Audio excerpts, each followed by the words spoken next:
मुंबई आना जाना लगा रहेगा जितिन भाई। 100% भाई, जाना ही पड़ेगा वहाँ पे। अब सेकंड होम बनने वाला आपका वो। ठीक है भैया, कहाँ के होने वाले। ये अभी आपने अरमान मलिक को सुना, जो ये कहना चाह रहे हैं कि मुंबई उनका दूसरा घर होने वाला है और अब मुंबई में बहुत धमाके होंगे। तो फ्रेंड्स, आज की चर्चा में आपका स्वागत है। तो आज हम बात करने वाले हैं अरमान मलिक पर, जो कि आप बिग बॉस में जाने वाले हैं। ये जो क्लिपिंग उन्होंने लगाई है, ये उसी की तरफ इशारा है उनका कि वो इस बार बिग बॉस के कंटेस्टेंट बनने वाले हैं।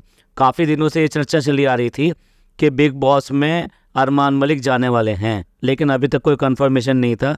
आज उन्होंने अपनी इंस्टा स्टोरी लगाकर ये साबित कर दिया कि वो इस बार बिग बॉस में जाने वाले हैं। हाँ, इस बार जो बिग बॉस आने वाला है ना, तो उसमें लगता है कि शायद कुछ ये डिफरेंट होगा। इसमें कुछ कपल्स की एंट्री हो सकती है और उसमें हो सकता है कि ये अरमान मलिक भी एज ए कपल वहाँ पर जाएं। अब देखने वाली बात यह है कि इनके पास तो दो हैं बीवियाँ, औरों का तो क्लियर कट है कि कपल में कौन जाएगा।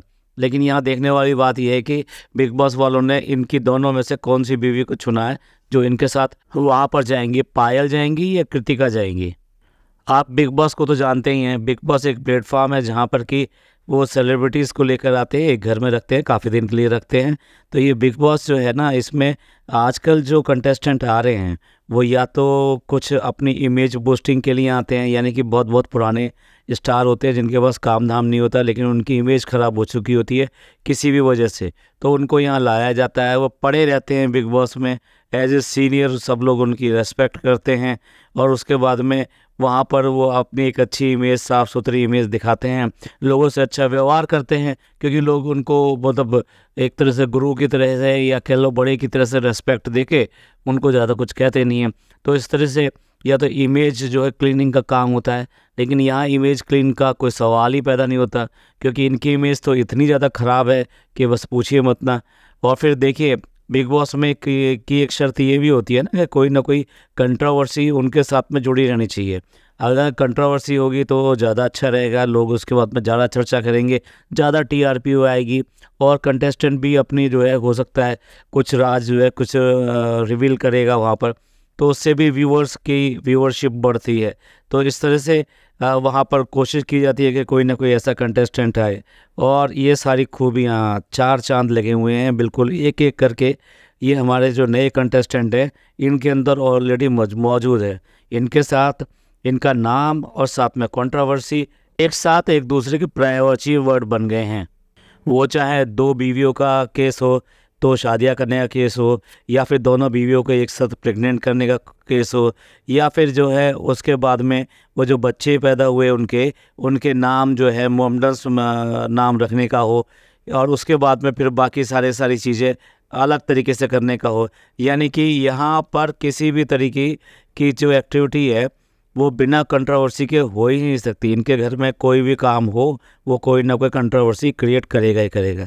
इनकी अपनी इवन जो फैमिली रिलेशंस हैं, मतलब अभी बाहर के बारे में बात नहीं कर रहे, जो फैमिली रिलेशन है वो भी पूरी तरह से कंट्रोवर्सी से भरे हुए हैं और उनमें भी इतना ज़्यादा विवाद चलता रहता है। कभी कुछ सामने आता है तो कभी कुछ सामने आता है, एक दूसरे के ऊपर आरोप प्रति आरोप इतने सारे चलते रहते हैं कि ख़त्म होने का नाम ही नहीं लेते। फिर उसके बाद में ये खुद क्या कम है, कभी बीवियों के साथ को लेकर, कभी उनके प्रेगनेंसी को लेकर, कभी उन बच्चों को लेकर, और तो और अगर बच्चा बीमार हो जाए तो वो भी इनके लिए एक जो है अच्छी व्यूअरशिप देता है। और एक के बाद एक बैक टू बैक उनके व्लॉग पे व्लॉग आते हैं, जबकि एक तरफ तो कहते हैं कि बच्चा बहुत ज़्यादा सीरियस है, लेकिन उसके बाद में भी व्लॉग आते हैं। हाँ, उस बच्चे की ऐसी तस्वीर हैं या ऐसी फ़ोटो जो कि आईसीयू से रिलेटेड है, जहां उसके पास में एक दो नहीं कई सारी नलियां लगी हुई हैं और मास्क लगा हुआ है, उसको ऑक्सीजन दी जा रही है।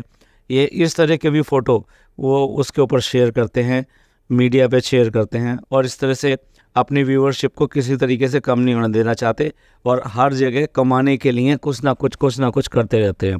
बात अगर इनके जो एम्प्लॉयज़ और इन सब की बात करें तो वो भी इस तरीके से है कि जितने भी एम्प्लॉय होते हैं उनके साथ में भी इनका कुछ ना कुछ मामला चलता रहता है।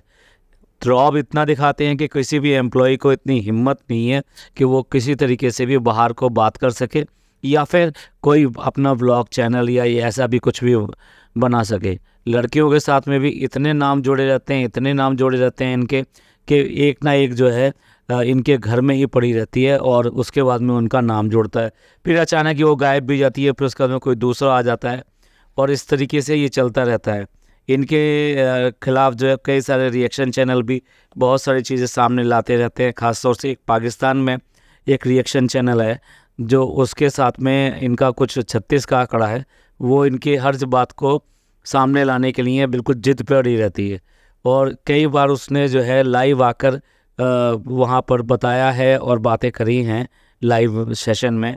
उस लाइव सेशन में किसी तरीके से ये भी जुड़ गए और उसमें जुड़ने के बाद में इन्होंने गंदी गंदी गालियाँ दी और साथ में जो वुमेन्स हैं, लेडीज़ हैं, उनके बारे में भी पता नहीं क्या क्या कहा, यहाँ तक कि उनको उनके रेट और ये सब के बारे में बात करी। तो ये सारी बातें कम से कम जो है एक अच्छे इंसान के बारे में तो नहीं की जा सकती।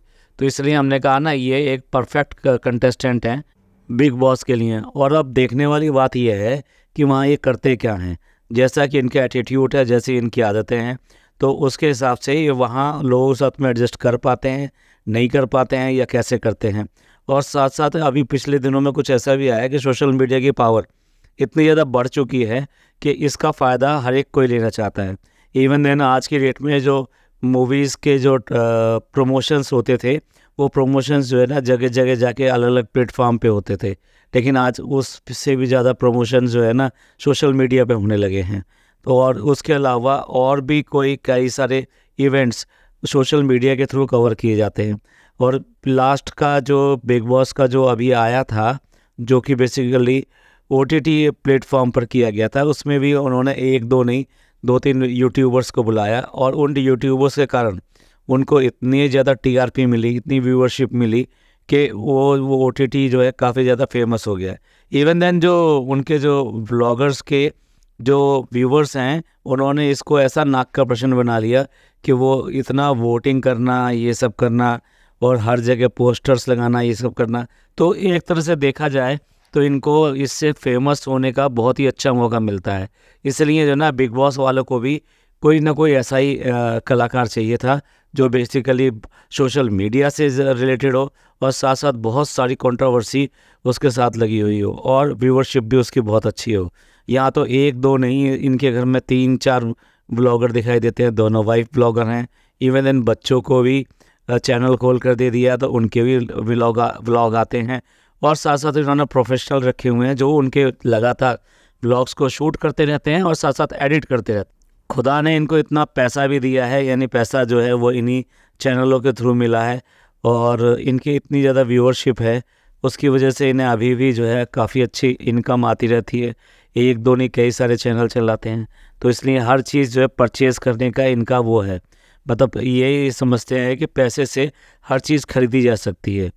घर तो इन्होंने बना ही लिया, उसमें अपना जिम भी बना लिया, फार्म हाउस बनाने जा रहे हैं, फार्म हाउस में पता नहीं क्या घोड़े वोड़े रखना है, ये करना वो करना है। भैया आप आगे हो सकता है कि बिग बॉस या ऐसी कोई चीज़ में जाने की बजाय अपना एक नया बिग बॉस क्रिएट कर दें। चलिए देखते हैं अब होता है क्या, क्योंकि ये काफ़ी ज़्यादा चर्चित रहेंगे इस प्रोग्राम के थ्रू। तो इस पॉडकास्ट को यहीं ख़त्म करते हैं। ये पॉडकास्ट आपको पसंद आया हो तो प्लीज़ लाइक कीजिए, सब्सक्राइब कीजिए और शेयर कीजिए। खुश रहिए और अपने लोगों का ख्याल रखिए। थैंक यू, धन्यवाद, शुक्रिया।